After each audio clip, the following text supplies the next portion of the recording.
Lane Neave's a Christchurch law firm. It acts for all kinds of clients, from big corporates to small businesses.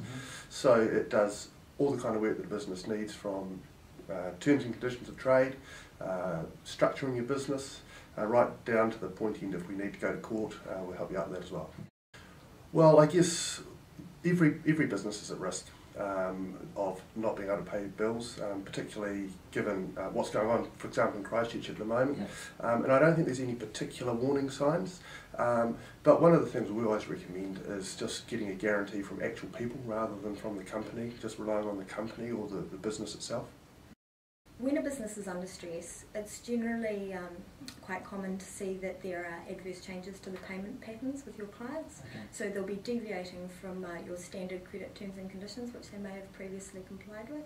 You might see that they're slow on payments, you have cheques which are being dishonoured, and that's an early indication that something might be awry. Yeah, I think that's a credit control risk, and I think communication's the main thing.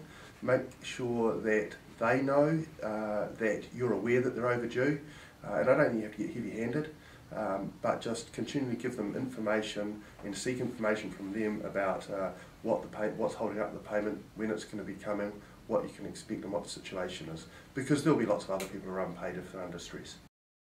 I would suggest that the best defence is a good offence, so it's a good idea to make sure that you have terms and conditions of trade in place, which you have supplied to your customers at the outset. Make sure that they have your payment terms and conditions fully set out in there.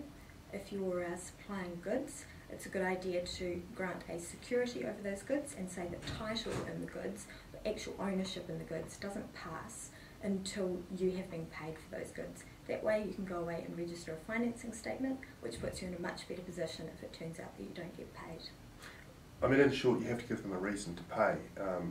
And as security, the reason that they'll pay on that basis is if they don't pay for them, we'll go and take the goods back. And if that's a piece of machinery or whatever that's important to them, or stock and trade that they're trying to sell, then obviously they need that for their business, so you'll be at the top of the queue.